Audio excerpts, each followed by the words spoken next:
Olá, meus amigos, olá, minhas amigas do Legislação Integrada. Aqui quem fala é o professor Bruno Valente. Nossa conversa de hoje é sobre o informativo de número 860 do STJ. Antes de começar aquele convite, se inscreve no nosso canal, seja no Spotify, Deezer, Apple Podcasts, Google Podcasts ou no YouTube, e ativa o sininho para ficar sabendo sempre que tiver conteúdo. Nos segue também no Instagram, @legislação_integrada, onde todo dia tem novidade. E já deixa aquele like, compartilha, seja com aquele amigo ou na sua rede social preferida, e aí não esquece de marcar a gente, viu? Tudo isso ajuda demais e é um grande incentivo à continuidade desse trabalho. Então, sem mais delongas, vamos para o primeiro julgado de hoje. E começamos com um tema repetitivo. Foi inserido no Decreto-Lei 911 de 69, que trata sobre alienação fiduciária de bens móveis, e a tese ficou da seguinte forma, tema repetitivo 1279. Nas ações de busca e apreensão de bens alienados fiduciariamente, o prazo de 5 dias para pagamento da integralidade da dívida, previsto no artigo 3º, parágrafo 1º do Decreto-Lei 911 de 69, começa a fluir a partir da data da execução da medida liminar. Então, vamos lá. O que o Decreto-Lei 911 fala para a gente? Vamos ler o artigo 3º caput e o parágrafo 1º, vai. Artigo 3º. O proprietário fiduciário ou credor poderá, desde que comprovada a mora, na forma estabelecida no artigo 2º, parágrafo 2º, ou o inadimplemento, requerer contra o devedor ou terceiro a busca e apreensão do bem alienado fiduciariamente, a qual será concedida liminarmente, podendo ser apreciada no regime de plantão judiciário. Esse artigo aqui ele é muito rico, né? Ele já fala para a gente um monte de coisa interessante. Então, olha só. Primeiro fala sobre a constituição da mora. E aí, gente, eu quero que vocês lembrem que o artigo 2º, parágrafo 2º, fala que essa mora poderá ser demonstrada por carta com AR. E aí, poderá ser demonstrada com carta com AR. O que a jurisprudência entende? Tem divergência. Tem decisão da STJ dizendo que tem que ser por carta com AR, e tem também jurisprudência no sentido de que é possível essa notificação via e-mail, desde que seja um e-mail cadastrado junto à instituição. Beleza? Segundo ponto, pode ser concedida liminar, e essa liminar pode ser apreciada, inclusive, no plantão judiciário. Vamos para o parágrafo 1º. 5 dias após executada a liminar mencionada no caput, consolidar-se-ão a propriedade e a posse plena e exclusiva do bem no patrimônio do credor fiduciário, cabendo às repartições competentes, quando for o caso, expedir novo certificado de registro de propriedade em nome do credor ou de terceiro por ele indicado, livre de ônus da propriedade fiduciária. Então, há um prazo aqui de 5 dias após a execução dessa liminar para purgar a mora. Como é que se purga a mora aqui no Decreto-Lei 911? Pagando a integralidade da dívida pendente. Aí, nesse caso, o bem é restituído livre de qualquer ônus, beleza? Então, purgou a mora, tá tudo certo. Mas aí, gente, qual é a dúvida aqui? Qual é o termo inicial desse prazo de 5 dias? Seria a data da citação do devedor acerca dessa dívida, acerca dessa ação, ou é contado do dia em que é efetivada essa apreensão do bem? Aí, gente, a gente vai para a literalidade do texto, não é? É a partir do dia em que é efetivada a apreensão do bem. Então, o seu bem foi apreendido hoje, você tem 5 dias para purgar a mora. Então, você tem 5 dias para pagar o valor integral da dívida faltante. Não pagou? Haverá a consolidação da propriedade fiduciária, e aí a instituição financeira já não precisará mais lhe devolver esse bem. Ela vai passar pelo procedimento de eventualmente leiloar esse bem e aí, enfim, né, sobrando algum dinheiro, vai lhe ser restituído, mas o bem já não será mais restituído. E, gente, outra dúvida que pode surgir é se esse prazo é contado em dias úteis ou em dias corridos. É um prazo de direito material, tá? Não é um prazo aqui de natureza processual, não. Então, é em dias corridos, beleza? Então, foi apreendido bem. Você tem 5 dias para purgar a mora. Não purgou? Aí, que pena, né? Haverá consolidação da propriedade fiduciária. Então, como é que ficou o tema 1279 do STJ? Nas ações de busca e apreensão de bens alienados fiduciariamente, o prazo de 5 dias para o pagamento da integralidade da dívida, previsto no artigo 3º, parágrafo 1º do DL 911 de 69, começa a fluir a partir da data da execução da medida liminar. Seguindo em frente, próximo julgado de hoje é da primeira sessão do STJ. Foi inserido na Lei 8987 de 95, Lei das Concessões e Permissões, destaque da seguinte forma: é ilegal a exigência de retribuição pecuniária para a utilização da faixa de domínio de rodovia estadual concedida em detrimento de concessionária de serviço público essencial. Olha só que discussão interessante. A gente imagina, por exemplo, que uma empresa ganhou uma licitação de uma rodovia, então ela passou a operar um pedágio nessa rodovia e ela cuida de uma determinada área. Aí um certo dia chega, por exemplo, a empresa, a concessionária de energia elétrica e diz: vou precisar passar uns cabos aqui. Para quê? Energia, né? A gente passa aqui um cabeamento para levar energia para a cidade. Aí a empresa concessionária da rodovia diz: que notícia maravilhosa, é R$10 por mês por cada poste.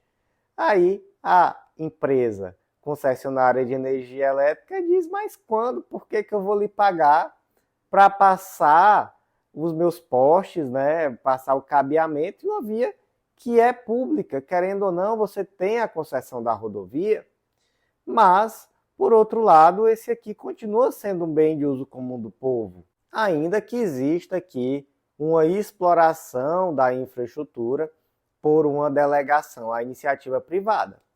E aí, gente, como é que fica? Primeiro, né, como é que a concessionária da rodovia justifica que essa cobrança? Justifica lá no artigo 11 da Lei 8987 de 95, que admite receitas acessórias para favorecer a modicidade da tarifa.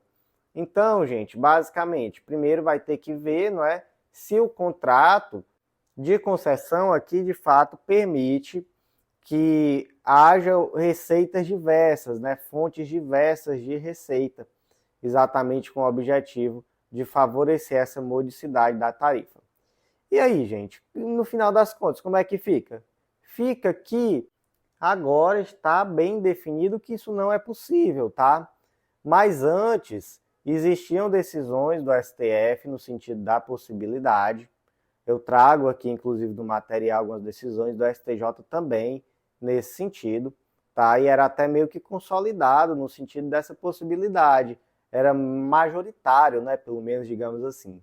Mas em 2024, 2025 passou a existir uma modificação de entendimento no âmbito do STF e agora o STJ também se adequa e temos julgado de sessão, né? Agora o julgado da primeira sessão do STJ, trazendo pela impossibilidade, julgamento por unanimidade, tá? Inclusive, exatamente se referindo que há uma mudança de entendimento como uma forma de se adequar àquilo que o STF decidiu. E aí, gente, também é bom destacar que o STJ ele tem uma decisão que foi firmada, um tema de IAC, o tema 8, que diz que é indevida a cobrança promovida por concessionária de rodovia em face de autarquia prestadora de serviço de saneamento pelo uso da faixa de domínio da via pública concedida. E aí esse julgado, ele já é um pouco mais antigo, ele é de 2022, e a diferença aqui basicamente é que nessa situação era uma autarquia e nas outras situações eram empresas privadas, né, concessionárias de serviço público, mas empresas privadas. E aí parece que existia meio que uma diferenciação nesse sentido.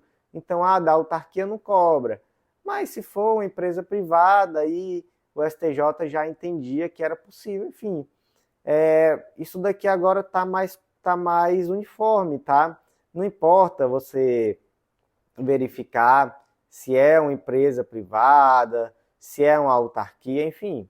Não é possível essa cobrança realmente pela faixa de domínio quando se tratar de um serviço público essencial. Então, a concessionária aqui ela não vai poder cobrar, por exemplo, para cabear energia, para passar cabo de internet, para passar, por exemplo, tubulação de água, tubulação de esgoto, nada disso não. Então, como é que ficou o destaque? É ilegal a exigência de retribuição pecuniária pela utilização da faixa de domínio de rodovia estadual concedida em detrimento de concessionária de serviço público essencial. Seguindo em frente, próximo julgado de hoje é da terceira sessão do STJ, foi inserido no Código Penal, destaque da seguinte forma: a qualificadora do homicídio praticado mediante paga ou promessa de recompensa não se comunica automaticamente ao mandante do crime. Aqui, gente, essa decisão vem para pacificar um entendimento, né? Existe uma divergência, especialmente eu trago aqui julgados da quinta e da sexta turma do STJ. A quinta turma com julgados no sentido que a qualificadora da paga ou promessa de recompensa ela se comunicava com o mandante, e a quinta turma dizendo que não se comunicava. Prevaleceu aqui, então, a decisão da quinta turma. Então, não se comunica, tá? Basicamente, gente, a paga ou promessa de recompensa está lá no 121, parágrafo 2º, inciso 1. É uma forma de homicídio qualificado. Então, se o homicídio é praticado mediante paga ou promessa de recompensa, ou por outro motivo torpe. E aí, qual é o entendimento que prevalece? É o de que a paga ou promessa de recompensa, ela acaba sendo negativada por ser um motivo torpe. Então, se o motivo do mandante do crime não for um motivo torpe, então não haverá comunicação. Porque, veja só, imagina que a filha do José foi estuprada. O José sabe quem é o estuprador. E aí, ele muito indignado, vai até o Mévio, que é um famoso matador local, e ele contrata o Mévio para matar o estuprador. O Mévio é profissional. Então, qual é o motivo por trás dessa ação do Mévio de matar? É a paga ou promessa de recompensa. É um motivo torpe, né? A pessoa está matando por dinheiro. Agora, quando o José contratou o Mévio, dá para dizer que o motivo dele é torpe? Não, gente, o motivo torpe não é? Pelo contrário, dá para se dizer que ele se moveu, não é, por conta de um relevante valor moral, não é isso? Então, torpe não é. É certo mandar matar? Não. Mas daí, para qualificar um homicídio, para dizer que é torpe, passa muito longe, né? Mandou matar o estuprador da filha, inclusive é o exemplo clássico de relevante valor moral. Então, no caso concreto, o Mévio vai responder por homicídio qualificado, em virtude da paga ou promessa de recompensa, e o mandante do crime, o José, vai responder por homicídio privilegiado. É o 121, parágrafo 1º. No caso, o crime foi impelido por relevante valor moral. Então, temos aqui uma redução de 1/6 a 1/3. Professor, como é que eu sei se a qualificadora ela vai se comunicar ou não? Olha, as qualificadoras objetivas se comunicam. Então, basicamente, o que o STJ entendeu? Que a qualificadora da paga ou promessa de recompensa não é objetiva. Na verdade, ela trata de um motivo do crime, não é? Qual foi o motivo de você ter matado? Porque me pagaram. É um motivo torpe. Até por isso que o dispositivo fala por paga, promessa de recompensa ou outro motivo torpe, ou seja, paga ou promessa de recompensa é motivo torpe. Se é motivo, é subjetivo, não é objetivo. E o que é objetivo, professor? Imagina, por exemplo, que é o homicídio qualificado com emprego de veneno, com emprego de fogo, de explosivo, não é? O meio com que foi praticado, então, por meio de traição, por meio de emboscada, enfim, não é? Nós temos aqui qualificadoras que dizem que tem relação, né, melhor dizendo, não com o motivo, mas com a forma. Então, essas daí se comunicam. Então, como é que ficou o destaque? A qualificadora do homicídio praticado mediante paga ou promessa de recompensa não se comunica automaticamente ao mandante do crime. Gente, aqui está a nossa tabelinha que existia lá no artigo 121, parágrafo 2º, inciso 1, com a divergência. Agora está pacificada essa divergência. Então, atualiza aí também a tua lei, ou então acessa lá a nossa plataforma e baixa a lei atualizada. Lembrando que toda semana é atualizado, né? E já que eu já comecei a falar disso mesmo, bora logo emendar para eu fazer meu jabazinho, porque esse jabazinho que ajuda a comprar as fraldinhas do Miguel.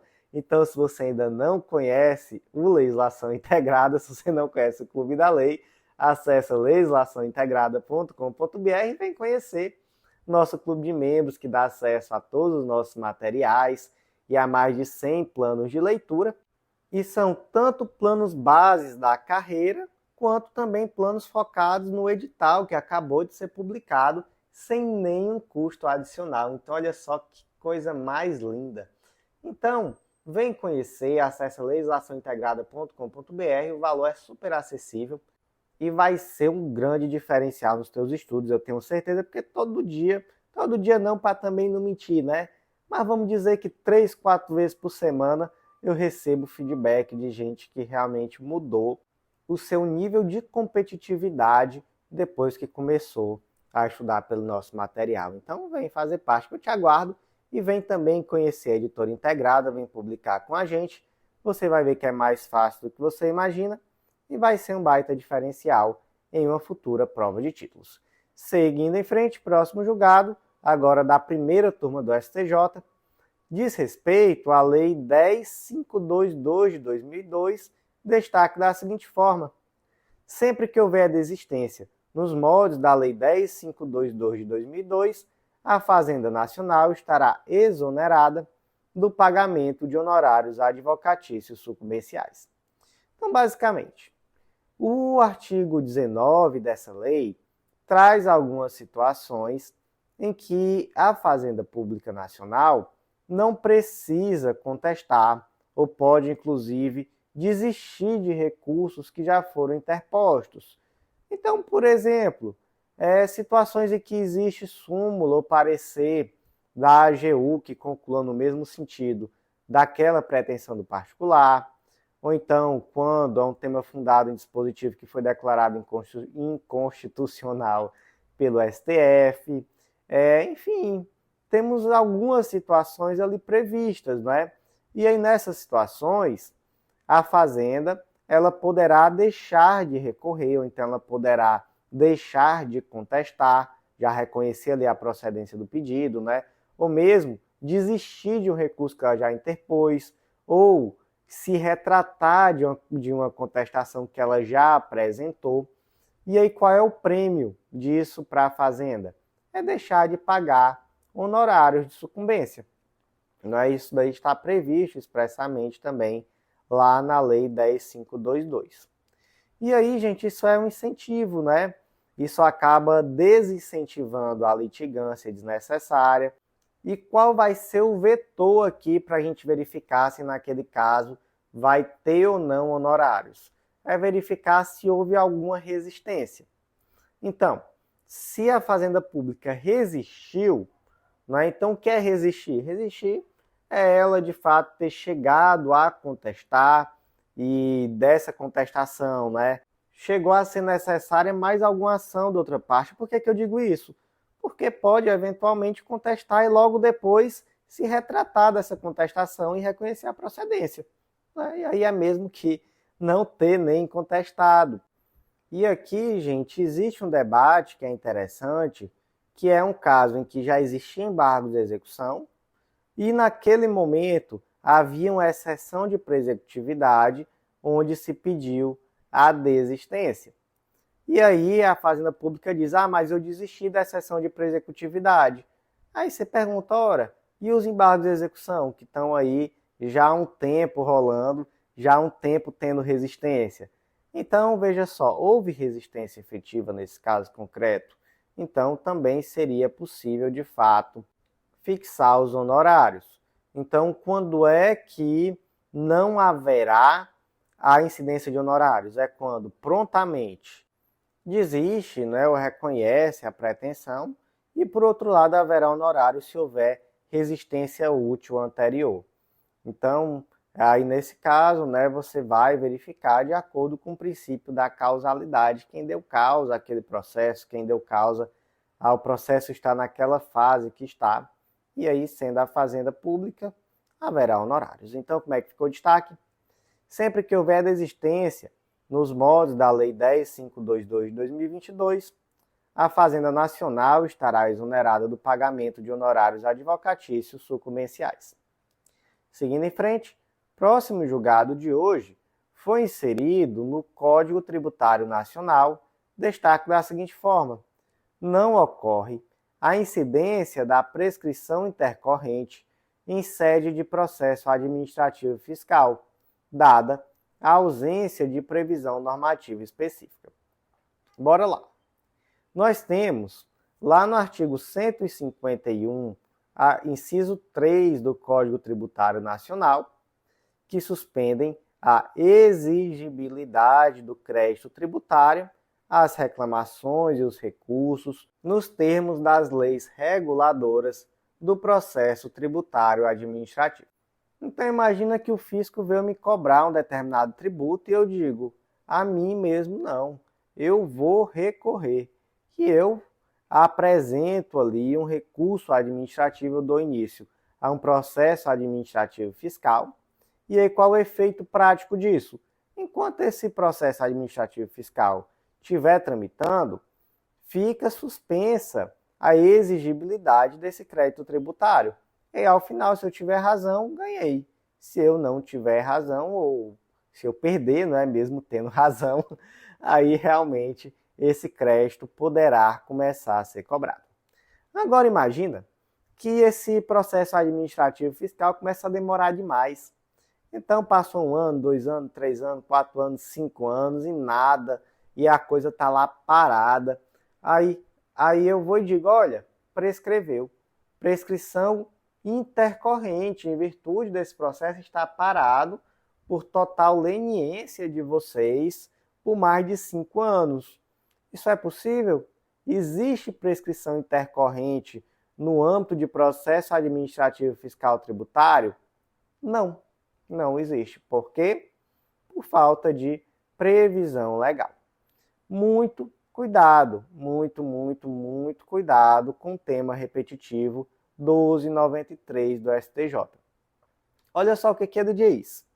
Incide a prescrição intercorrente prevista no artigo 1º, parágrafo 1º da Lei 9873 de 99, quando paralisado o processo administrativo de apuração de, escuta, abra as oiças, infração aduaneira de natureza não tributária. Por quanto tempo? Por mais de 3 anos. Então, entendeu?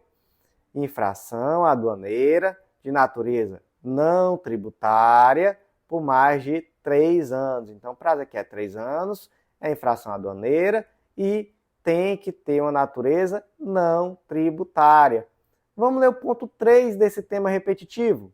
Não incidirá o artigo 1º, parágrafo 1º da Lei 9873 de 99, apenas se a obrigação descumprida conquanto inserida em ambiente aduaneiro, destinava-se direta e imediatamente à arrecadação ou à fiscalização dos tributos incidentes sobre o negócio jurídico realizado.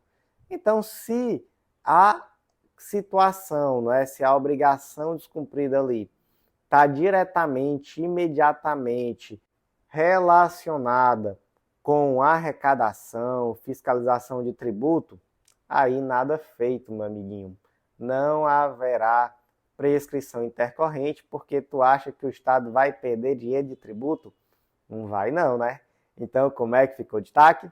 Não ocorre a incidência da prescrição intercorrente em sede de processo administrativo fiscal, dada a ausência de previsão normativa específica.